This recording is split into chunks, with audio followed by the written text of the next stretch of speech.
السلام عليكم ورحمة الله وبركاته.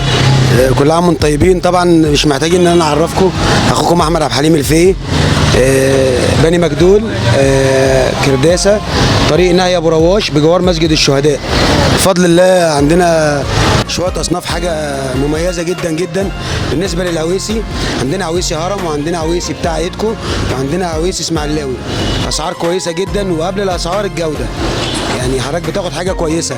ولو حضرتك خدت حاجه وحصلت فيها مشكله، احنا برضو موجودين، ومطلوب مننا ان احنا نحلها، ان اي حد يجي على دماغنا من فوق.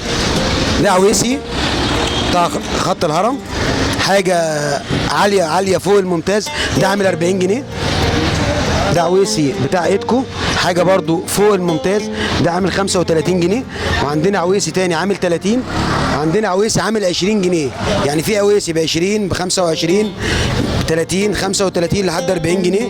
بفضل الله جوده عاليه عاليه عاليه. عندنا فص عويسي، حاجة ممتازة جدا جدا، فص أصلي، كيلو عامل 75 جنيه. لعشاق المانجا وعشاق الفص العويسي شرفونا. عندنا مانجا صديقة عاملة 30 جنيه. عندنا بقى أصناف،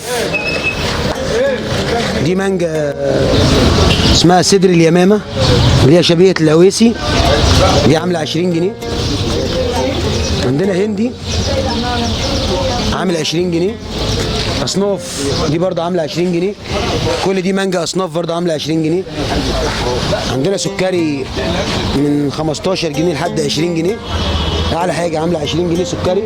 عندنا زبديه بقى من 22 و23 و24 جنيه لحد 25 جنيه، وحسب سعر السوق. يعني لو الجو مثلا ارتاح، احنا بنرتاح معاه، الجو رفع احنا بنرفع معاه.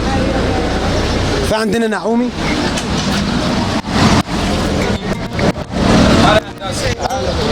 دي اصناف سكري، كل دي كده عامله 20 جنيه. دي فص نعومي عامله 20 جنيه برضو. كل دي اصناف مانجا تخزين عصير، دي عامله 20 جنيه. ده برضو فص نعومي عامل 18 جنيه. في نعومي هنا عامل 23 جنيه، حاجه كويسه جدا.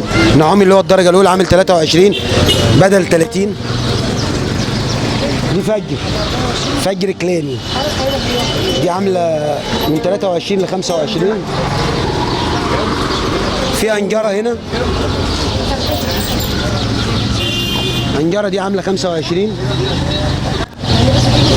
الزبديه بقى زي ما قلت لحضراتكم، في ب 22 وفي ب 23 وفي ب 24 وفي لحد 25. مستنيينكم تشرفونا، وكل سنه وانتم طيبين. العنوان بني مجدول، كرداسه، طريق نهي ابو رواش بجوار مسجد الشهداء. تشرفونا. واي حد عنده اي مشكله، اي حد حصل معاه حاجه زعلته، احنا مجبورين ان احنا نراضيه ونعمل معاه المظبوط، المهم يكون مرضي، لان ده مكانكم.